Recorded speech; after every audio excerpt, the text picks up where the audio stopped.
Tucker Carlson, the editor of the Daily Caller. You see him on... A very handsome man, Tucker Carlson. He's a strapping lad. He sure is. Good morning to you, Tucker. How are you? Good morning, gentlemen. We are the show that has more people named Tucker as guests. That's our claim to fame. There aren't many. All right, yeah, that's right. Hey, listen, I'm just dying to talk to you about the Hillary road trip. So Hillary says she wants to get it out and mix it up with the little guy. She wants to talk to the everyday American. She wants to be their champion. And yet we find that she goes to a Chipotle's on her road trip in Ohio, a key swing state, by the way, and is so unassuming and as she passes through the Chipotle and gets her burrito bowl, that the folks at the Chipotle's did not even realize that Hillary Clinton had come through as a customer. She didn't talk to anybody. She had her dark glasses on. They didn't even know she was there until somebody from the New York Times called them and said, "Hey, we hear Hillary was there," and they checked the videotape on the security camera. That's how they first found out. Yeah, I mean, can you imagine someone who is less excited about campaign? I mean, if Bill Clinton had walked into that place, it would have been, like a rock star walked in. Well, isn't this the problem with Hillary? She doesn't do this kind of stuff well. It's a problem with her advisors. If you were advising Hillary, you'd give her the same advice you'd give your own children, which is be who you are. Don't be false. Yeah. I mean, this is someone who is not a woman of the people. She hasn't driven a car since Marco Rubio was in third grade. I mean, I don't know. That's okay. Great way to put it. That's who she is. And, she's huge at Davos. You know what I mean? Like, yeah. When she goes to international, the UN, they love her there. Those are her friends. That's her world. That's her milieu. Let's not pretend that she's stopping off at Chipotle a lot. You can never win when you play on a playing field that's unsuited for you. Exactly. Ever. So don't ever jump on it. So this, I think, there are many stories in a campaign, but one of them is going to be the story we've seen before, which is candidate with some strengths, Hillary, gets a ton of bad advice from a tiny group of people. She refuses to enlarge her circle at all. It's all people who've been around her for decades whom she trusts, and that's a small group. And they tend to give bad advice because it's an airless room. And going to Chipotle, that's bad advice. Yeah, does anyone really believe that Hillary Clinton goes to Chipotle? I mean, ever? Tucker, you had said that you didn't think Hillary was really going to run. I do remember this. I would love for your take on what's behind all of this. And also, just... It's, ever since I've moved to Washington, I have been shocked by how many dinner parties that I go to or happy hours that I go to where someone who has lived here a long time, they all have stories about Bill Clinton that involve women other than Hillary and other than Monica Lewinsky, and those stories have popped up even more. So, I mean, isn't there a huge danger there, and why is the media not bringing that up? I think because it's too uncomfortable. I mean, I don't know many people who live in Washington who don't know somebody who's been involved with Bill Clinton or says she's been involved with Bill Clinton. I mean, I don't have the tape, but I know a couple people who say they've been involved with Bill Clinton. I mean, how many times can you write that story, I guess is the point. If she becomes president, obvious questions arise, such as will he live in the White House? And what will his role be, and what will be the role of their foundation, et cetera? Will be on the road all the time in someone else's plane, and what about the Jeffrey Epstein story and all that stuff? That'll all come up. But I don't imagine, unless he does something public and appalling, that will be a huge issue during the campaign, because it feels like, you sort of know the answer to that question. I think the bigger problem for Hillary is the rationale for her campaign, fighting for the little guy. I'm on your side. I'm here to fix income inequality, to lift up the middle class. I mean, you can't run on that idea and at the same time say, in effect, I'm running for Obama's third term, because the middle class has really suffered. This is not a talking point. It's verifiably true. Under Obama, it's not all Obama's fault. These are long-time trends, but he hasn't made it any better at all. And free community college and hiking the minimum wage by $1, those are not answers.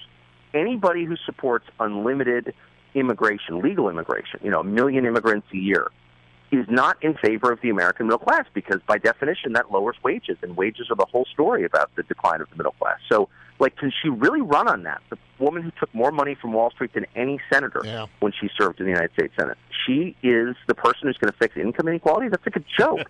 And then to see her daughter out there giving this interview to Elle where she complains about the glass ceiling, someone who lives in a $10 million apartment and works for her parents is mad about the glass ceiling. I mean, like, it's just insulting. I'm not saying you have to be like a working class person to stand up for the working class. You don't.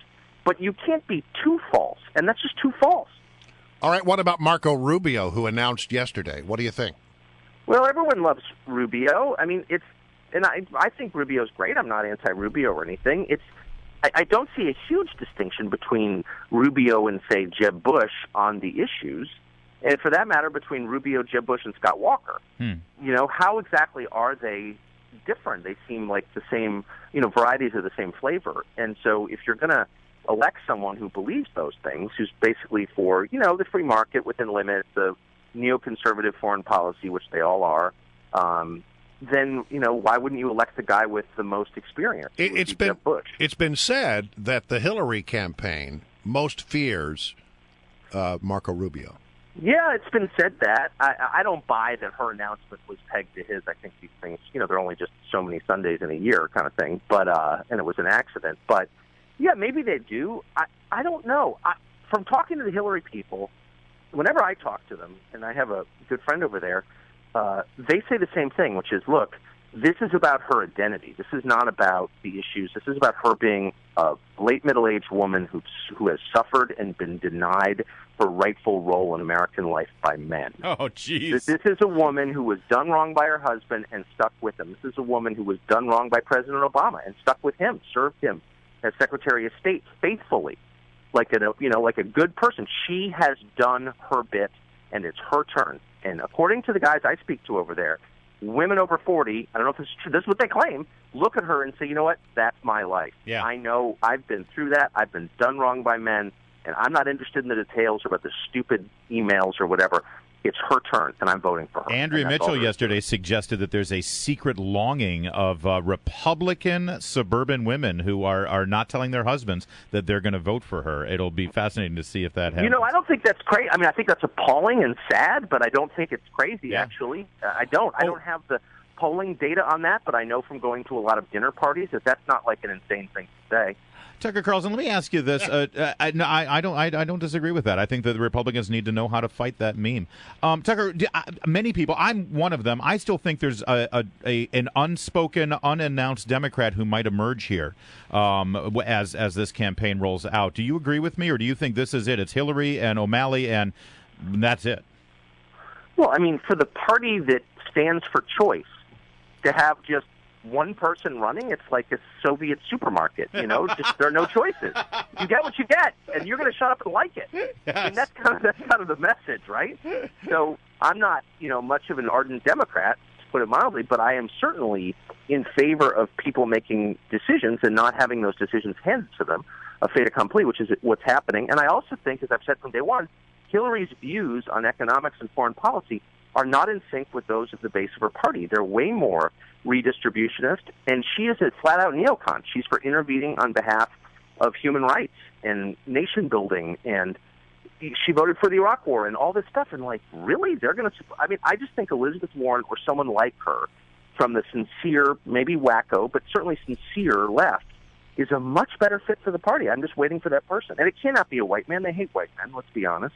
It's got to be someone with some, identity politics flavor. But, I thought for a second you were jumping on the Lincoln Chafee bandwagon as and I like Lincoln Chafee, but every time I talk to him, I have a strong suspicion he's been smoking marijuana.